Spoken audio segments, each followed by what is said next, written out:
Hello and welcome to Sportsmole's latest episode of Sportsmole's Football Shorts. I'm Barney Corkhill and we're here with our football editor Matt Law, and we're here to discuss game week 9 of the Premier League season. It's back after the international break, of course. There's 1 point in it in our prediction competition, so all to play for.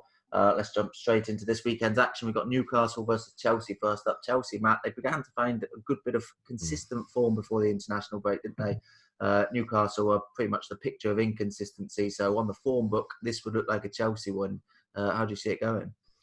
Yeah, it's an interesting one. Like you say, I think Chelsea have started to play, some good stuff, haven't they? And if they win this game, they obviously go to the top of the league, which is obviously very early, but that's a big confidence boost for, I think, obviously conceding a lot of goals early on in the season, then went through a stage where they weren't really scoring. But recently, 4 wins on the bounce, only conceded once, scored 4, 3, and I suppose you have to look at the games and say, 2 of the Champions League ones you'd expect them to win. Obviously, the Premier League ones you would expect them to win as well. But they're suddenly finding a bit of form. It's a tough game, this one. I think if Newcastle had a full complement of players, I think you'd say it's probably a bit tougher. I think Callum Wilson looks like he might miss out, which is obviously massive for Newcastle. Obviously, they've got problems elsewhere. I think Shelby's back in training now, but I don't think he'll play in this game. And I think if Newcastle had a full complement, I do think they'll give them some problems. But Chelsea, at the moment, I think they're playing some good stuff. Thiago Silva might be out, mightn't he? I think he travelled back late from international duties. Doesn't look like he'll play, but going forward, obviously, Kai Havertz has been out as well with coronavirus. But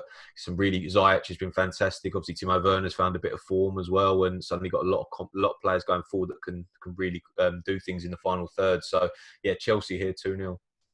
Yeah, I've gone exactly the same. I think you touched on it there. Newcastle, with a full complement, I think they'd back themselves maybe to give Chelsea a run for their money. Their home form has been patchy. They've been beaten comfortably by Brighton and Manchester United at home, but then beaten Burnley and Everton, which was an impressive result considering how well Everton had started the season. So been a bit patchy at home, but Newcastle have got so many players absent or potentially absent, and a lot of them are key players as well. So I think with that depleted squad and with Chelsea going into in good form, if they can pick up where they left off before the international break, this only looks like a Chelsea win. So I've gone exactly the same 2-0 in that one. At 3 p.m. on Saturday, we've got Aston Villa versus Brighton. Aston Villa, well, they're another team who started the season brilliantly, but it's difficult to know what to make of them, isn't it? 7-2 against Liverpool, absolutely thumped them, then win at Leicester, but then beaten by at home to Leeds and Southampton, and then go and beat Arsenal 3-0 at the Emirates. So who knows what to expect from them. And Brighton, we've said it many times, performing okay, but not picking up the wins. And they're struggling now towards the wrong end of the table. 3 points still separating them from the relegation zone. But this is a difficult one to call for me because Aston Villa, as we just mentioned, don't really know what to expect. It's a bit inconsistent. Their last 2 home results have been poor, obviously. They went 4-0 down to Southampton before coming back to 4-3. Whereas Brighton, just they keep on looking like they've got the ability to get points out of games, which you wouldn't expect them to get, but then they don't go and get those points, certainly not those wins. So it was a difficult one to call, this one for me. So I've just gone for Aston Villa. I think it's hard to back against them considering what they did last time out against Aston Villa, what we know they're capable of from those wins against Liverpool and Leicester in particular. And considering Brighton struggles to actually turn performances into results this season. So I've gone for a narrow Aston Villa win. I've gone for 2-1 here. Oh, we've gone the same again. So it's the same on the first 2. Yeah, I've gone 2-1. I think, obviously, Brighton, I think the Burnley game last time out was big for them. I really thought they should have won that game. Probably not performance. They didn't play too well, but I think it's ahead of the game. You're looking really, really need to win this game to get a bit of confidence going. And obviously, it was a poor 0-0. And Villa, on the other hand, like you say, this is arguably the most difficult game to call, purely because not because it's the biggest or the most eye-catching, but just because it's Villa expected to win, and you don't really know. To go and win 3-0 at Arsenal is incredible. Obviously, there'll be eyes on Jack Grealish. Played really well for England, didn't he? And he's becoming his numbers this season are really, really good. I think over the summer there was a lot of talk about him, whether he's quite good enough to play for one of the the elite clubs, and I think he's showing that. You can do that. Obviously, consistency. You want to do that through the whole season. But this is another big game for him to hopefully influence his side from a Villa point of view, hopefully anyway. And I think it's interesting, might say Brighton, even know what you're going to get. They play some good football, but they do concede goals. They've tightened up a little bit defensively recently. That's probably why I haven't gone for a heavier Villa win. I did consider 3-1, but goals recently that they've tightened up a touch since conceding 4 at Everton. So, same as you here, 2-1 Villa. Okay, both 2-1 in that one, both the same so far. We're interested to see what we've gone for in this next one because it's Pep Guardiola versus Jose Mourinho again. Tottenham high flying in second place, hosting Man City, who have made, as we mentioned before, a patchy start to the season, 1-1 against Liverpool before the international break. They were starting to find their feet a little bit before that, but they're down in 10th, only 12 points from their opening 10 games. And probably more worryingly for them, only 10 goals so far, which is, I think it's 17 fewer than they scored at the same stage of last season, which is a huge difference. And obviously the main difference between them being down in 10th and up towards the top of the table. That said, the amount of points being dropped at the moment this season means that they're not far away from hauling themselves back into that title race. But for Tottenham, this is a big test of their title credentials. They've got a really difficult run coming up. And we'll really see if they're genuine title contenders in the coming weeks, won't we? Yeah, I think we will. I think that's obviously a little bit of talk, and we've spoke about it a little bit, haven't we, about whether they can win the title. And I think the win at West Brom before the international break was massive, wasn't it? That late goal, you thought it was going to be 0-0, dropping 2 poor points, but really big result. City are a really weird one for me this season. You know, I've seen them play well, I've seen them play poorly. I thought they played well against Liverpool, and another day, you know, De Bruyne scores that penalty and they pick up a huge 3 points. And like you say, they're 6 points off the top of the league. It's got a game in hand on Leicester. So it's not, you know, they win this game, they're right back in it. And I don't think they'll win the league this season. Obviously, they'll be up there. I still think they're short. Obviously, I need another striker for me, you know, a top draw striker. Obviously, Aguero will be out this game, but they've got a lot of big players available. And I've just gone City here, you know. I fancy them. You know, Tottenham, I don't trust them defensively. I thought obviously got fantastic players going forward, but I'm still not 100% convinced by them in the massive games. Obviously, they thumped United 6-1, but City are, you know, a lot more well drilled and a lot better defensively now since Diaz come into the side. So with De Bruyne, Diaz, you know, players like that, you know, Laporte, I think they'll be solid at the back. And City here 2-1. Interesting. Yeah, I've gone for a draw in this one. I've gone 2-2. I think Mourinho, he has made Tottenham much harder to beat. They're on the longest unbeaten run in the league at the moment since the opening day. I've mentioned before the concerns for me regarding them with a title challenge is the inconsistency and that they can drop points when not expected to. But not too many people would be too surprised to see them drop points in this game. They fared well against Man City last season as well. I just think they should get something from this game. Having said that, I wouldn't be surprised at all to see Man City go and win it. I wouldn't be surprised to go see Tottenham win it. But for me, I just couldn't separate them. It was a difficult one to call for me, this one. I've gone for a 2-2 draw, which, you know, wouldn't really do either club too many favours. But at the same time, I don't think either manager will be too disappointed with that, the way the season's gone so far. Any point against a Man City side is good for Tottenham, and Tottenham flying high away to them. Man City will regard that as a decent point as well, I think. So, yeah, I've gone for a 2-2 draw in that one. Rounding off Saturday's action is the other Manchester club, Manchester United against West Brom. Well, we mentioned Aston Villa. We don't know what to expect from their form. What do we expect from Manchester United? Because the pressure was piled on Ole Gunnar Solskjaer before visiting Goodison Park last time before the international break, and then they go and win 3-1 there after back-to-back defeats against Arsenal and Istanbul Başakşehir. So far it's been very clear to separate it into away form and home form. The home form's been dreadful, but surely against West Brom, a West Brom side really struggling towards the bottom of the table, surely this has got to be the time they pick up their first home win of the season, Matt. Yeah, well, you'd think so, wouldn't you? It'd be the game. It's obviously recently, you know, I think the Arsenal game expect them to win, they lose. Istanbul expect them to win, they lose. Everton probably expect them to drop points and they win. So it's one of those, that's probably been the story of the season. There, Solskjaer always seems to pull out, you know, a big result when he needs it.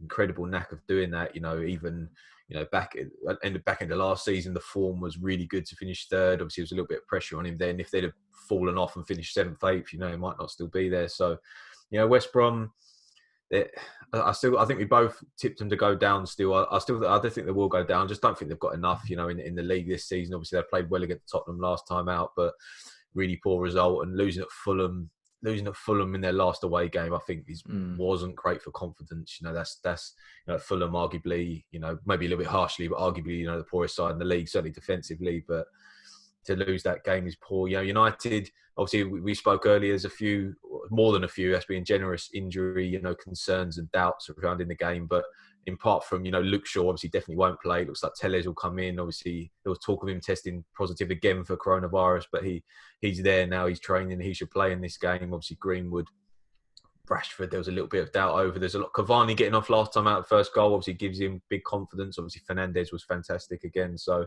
it's a big game for United. It's one of them you expect in years gone by, a home banker. You couldn't call it that now, but they've got to win, haven't they? They have to win this game. I can't not back them to West Brom. I don't think they've got enough going forward to score, to be honest. So I've gone 2-0 United. Yeah, I've gone exactly the same. I mean, it's almost worth giving up predicting United because everything I predict, they go and do the opposite. So as a Liverpool fan, that's not the worst thing in the world if I predict a win and they go and lose this match. But West Brom do actually have a surprisingly good record at Old Trafford. I think they've won 3 of their last 5 league visits and only lost 1 of those, which is incredible considering the stature of the 2 clubs over that period. But yeah, it's just so hard you can't back a West Brom win in this match. Even a draw is really difficult to back. So yeah, I've gone exactly the same as you there, 2-0 to Manchester United, and they really should get that first home win of the season. There's 6 games without a home win now, stretching back to the end of last season, which is really poor for a club like Manchester United. So they need to get that win, and there's not many games they'd rather have to pick it up here. So yeah, both agree on that one, 2-0. Moving on to Sunday's action, Fulham, another team struggling towards the bottom of the table, but they have at least got their first win on the board, unlike West Brom. They got it against West Brom, of course, but then were beaten by West Ham in their last game before the international break. Everton started the season so well, but now winless in 4, lost their last 3.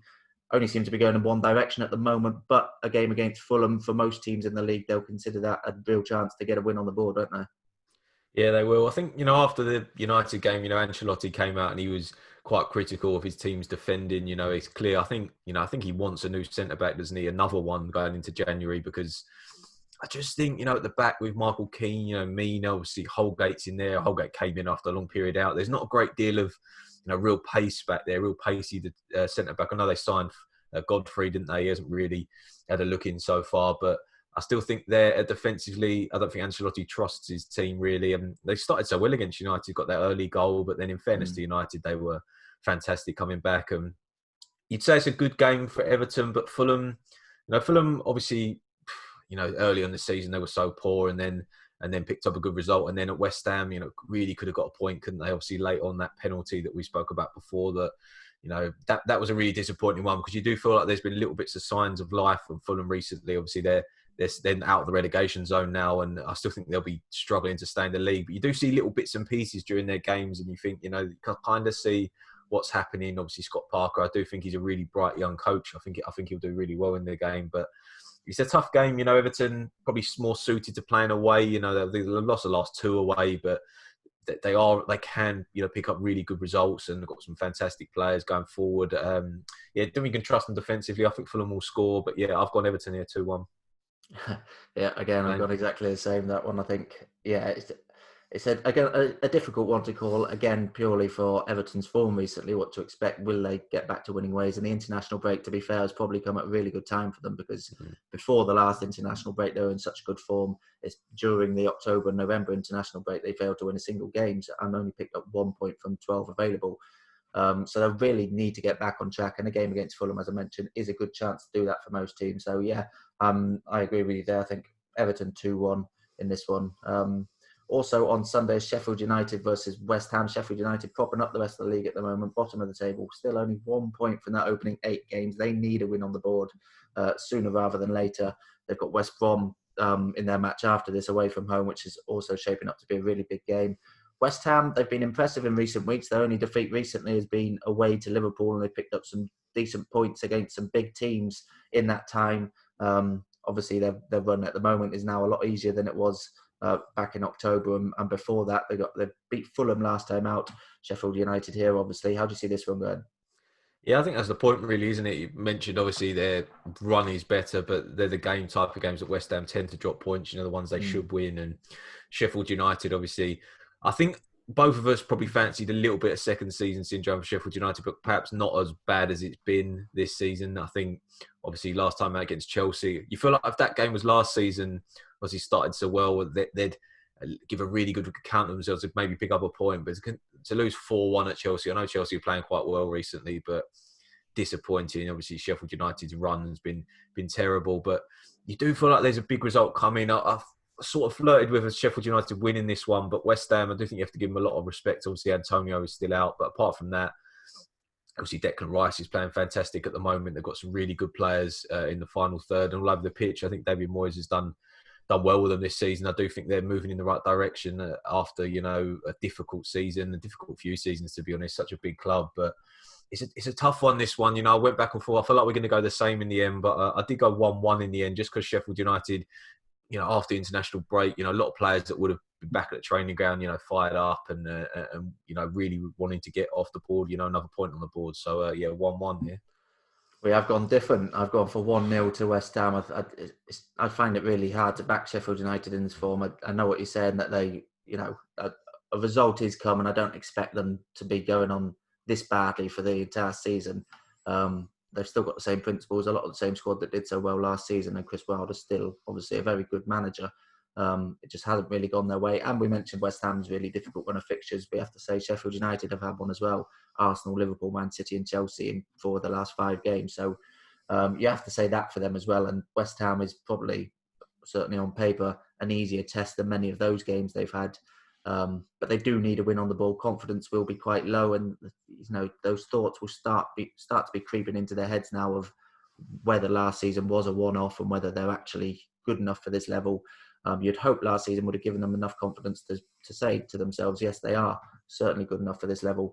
But West Ham, I think that themselves, they'll have loads of confidence on their recent run. I think at the start of the season, they might have been fearing maybe another relegation battle, particularly after losing at home to Newcastle on the opening day. But I think their results more recently will have made them think they could certainly push for the top half, avoid a relegation battle. One of those teams alongside maybe Newcastle, who could probably, too good to be involved in a relegation battle and maybe pushing towards the top half. And we'll see how good they are. Probably in games like this, to be honest, we'll see how good they are in games where it's not going to be easy to get out the win. They might need to grind it out a bit, but I can see them doing exactly that. So I've gone for 1-0 to West Ham in this one.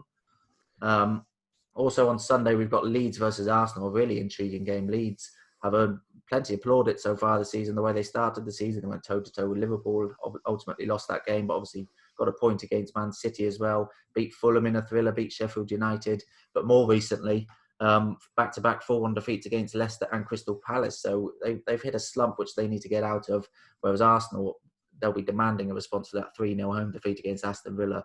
Really, really poor performance and result in that game, obviously, on the back of beating Manchester United at Old Trafford. So another team plagued by inconsistency to a certain extent. How do you see this one going?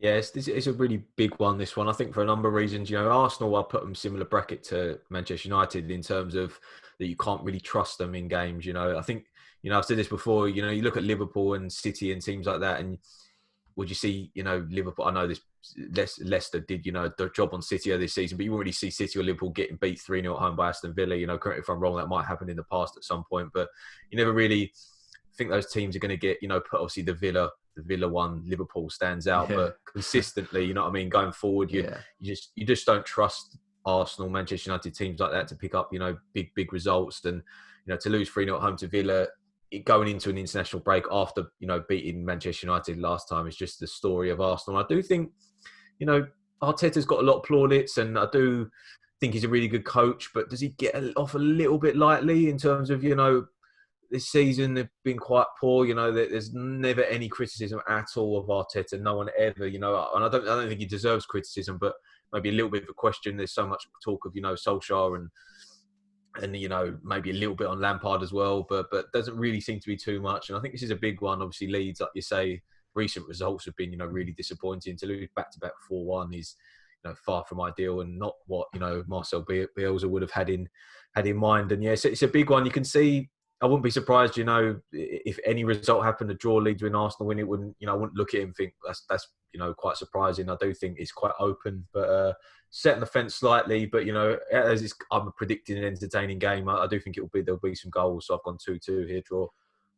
I've also gone for a draw. I've gone for 1-1. I think what you mentioned about Arteta, I think the thing with him is he's still relatively, obviously, new to the job. I think people like Solskjaer are a bit further down the line with the job and should have seen more progress, whereas I think Arteta has showed more signs of having them on the right path. But as you say, he needs to start picking up more consistent results. You look at their 8 games this season in the Premier League, they've won 4 and lost 4 and only scored 9 goals. So, the perception is probably that they're doing a little bit better than that, but they have been very inconsistent. And 3-0, as you mentioned, at home to Aston Villa last time out is a poor result. And Leeds certainly have the ability, if Arsenal play as badly as they did against Villa, Leeds have the ability to hit them for 3-0 themselves in this game. So they'll need a vast improvement in this match. Having said that, Leeds also need a vast improvement. And the two inconsistent inconsistent teams going head-to-head, difficult to call. So, yeah, I've sat on the fence as well, gone for a draw, 1-1 in this one. One of the most intriguing games in this weekend comes first versus third, Liverpool playing Leicester. Liverpool obviously have suffered a horrendous international break. We might as well get to it. Joe Gomez pretty much out for the season. Van Dijk already out for the season. Alexander-Arnold out. Henderson, the list goes on. Thiago doesn't look like he's going to be available. Fabinho, maybe not. Even the backups seem to be getting injured with Reece Williams. Nico Williams potentially out. Andy Robertson, there's a doubt over him. Pretty much the full back four could be missing. I think Robertson probably will play. But the full back four could be missing. Some midfielders missing. The captain, top scorer, Mohamed Salah, has obviously got coronavirus. So absolutely ravaged by injury at the moment, Liverpool. So this is a real test of their mettle, I think. And I think certainly without Gomez and Van Dijk for the season, if they can be in and around the title race, that would have been a very good job done from Liverpool to make up for those two losses. They probably wouldn't want to play Leicester. Leicester would probably be top of their list of teams not to play at this moment because they're in such good form, top of the table going into this one. 6 wins from their 8 games this season. I think it's 6 games with 6 wins in a row across all competitions. Beat Wolves last time out before the international break. It's going to be a very tough game for Liverpool. I think the one saving grace for them it obviously comes at Anfield, where they've got such a good record, such a long unbeaten record. That unbeaten record won't have been tested quite as much as it is going to be in this game with Leicester in that form and Liverpool depleted by so many injuries. But they have coped pretty well since Van Dijk's injury, certainly. And I think that injury and the subsequent injuries is going to have changed their style. They won't take as many risks going forward in terms of their high pressing and leaving their defence so high and prone to pace getting in at the back, which was the cause for Aston Villa's 7-2 win over them. They're defending a little bit deeper, which obviously you'd rather have Van Dijk in there, but it has made them more solid at the back since Van Dijk got injured, actually. Having said that, also having Gomez injured, also having Alexander-Arnold injured and potentially Robertson, it just depends how that second string defence gets on, isn't it? So against Vardy in that leg, I can't see them keeping a clean sheet in this one, but also at Anfield, it's very difficult to back against Liverpool losing. So I've gone for a 2-2 draw in this one, a very difficult one to call. Yeah, I think the fact you mentioned that obviously it is at Anfield is a big thing, isn't it? If it was at Leicester, I'd probably be going Leicester here, to be honest. But just because going into that confidence, I was doing the injury suspension list for Liverpool yesterday, and it was never ending. It's incredible, isn't it? You're always going to get injuries in the game. Certainly, there's a lot of talk about this season. Obviously, such little time off and so many games. Champions League, international. Think about the players. The international players for the top clubs. They've been playing every few days, haven't they? With very little break, obviously travelling, European, Premier League, international. It's a lot of football, isn't it? And I think ones like Joe Gomez, obviously you can't, let that kind of stuff like that, no one around him goes down. That sort of stuff is just, just bad luck, really. It's not anything other than that. But the ligaments and things like that at the moment are really tested purely because there's so many minutes in the legs. But it's hard to back Liverpool in this game. I think Liverpool to get a point against City was really good result, taking everything in consideration. But I think Salah was available for this game. You always feel with Salah and Mane, who will be up there with him, Firmino, you always feel like Liverpool will win. But the fact that Salah's out is a big one. I think Leicester I think Leicester doing so much right this season. I think as well, moving forward, it looks like Ndidi and Ricardo are starting to get back into training. Obviously, won't play in this game, but if they can get Ricardo Pereira, Ndidi, players like that back for Christmas time, Leicester could really have a go, because they've played so well without them. Obviously, Castagna looks like he'll come back in for this game. Obviously, he's been out, and you look at Leicester and Soyuncu as well. We haven't even mentioned. It was such a good player, wasn't he? Last season, they've got so many players out that will come into their team, improve them. Yeah. And I do think they'll have a real good go. Obviously, James Maddison as well will be keen to, because he's not in England set up at the moment. He needs a strong second half of the season to get in the England squad. So it's a tough one. I went sort of back and forth in this. I just can't back Liverpool to lose at home as much as I want to. It's just hard, isn't it, to back Liverpool to get beat at Anfield, even with their players out. And I've gone 1-1 in the end. I think Leicester, Brendan Rodgers, really, really good coach. I think he's excellent. I think he's one of the best in the league, without a doubt. And Leicester, I think, the real deal this season. So, I think they'll get a point, 1-1. Yeah, Brendan Rodgers back at Anfield, obviously, as well. Yeah, I hate to admit it, but I wouldn't be too surprised to see Liverpool's long unbeaten run at home come to an end. But we're both back in draws in that one, just because that Anfield record it's become a fortress for them. It's hard to back against them, even with their injury worries. So both going for a draw in that one. On to Monday night, the first of the double header is Burnley versus Crystal Palace. Burnley in 19th place, one of those three teams still yet to win a game this season, only 2 points from their 7 games.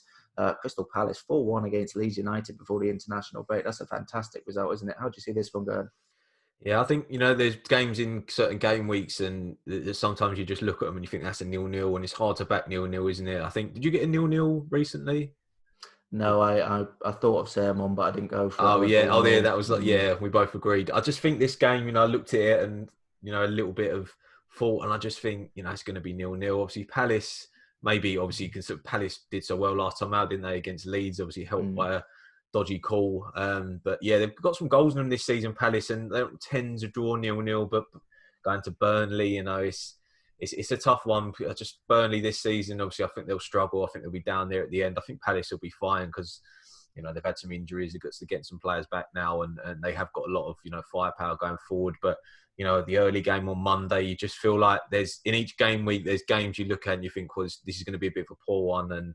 And maybe I've cursed it a little bit here. But yeah, I just think I looked at it and I thought, would a point be the worst result in the world for either side off the back of an international break? I don't think so. A point of Burnley is not a bad result, and holding Palace would not be awful for Burnley, even though they certainly need a win at this stage of the season. But it's just gone 0-0. Nothing more to say, really. Yeah, I think that 0-0 we were talking about was the last Burnley game against Brighton, which in hindsight does have 0-0 written all over it, doesn't it? Burnley's scoring record this season is poor. I think I'm just looking at it now. It's 1 goal in the last 7 games across all competitions, 3 goals in their 7 league games all season. It's a really poor record. Just making me rethink what I've written down here as my choice, but I'll stick with it.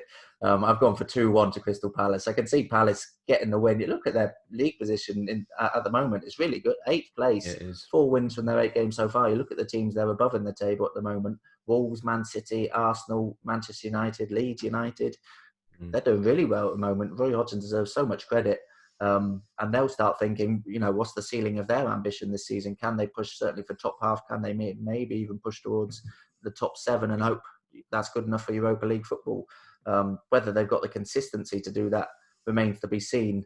They haven't won back-to-back games in a while since September in the Premier League.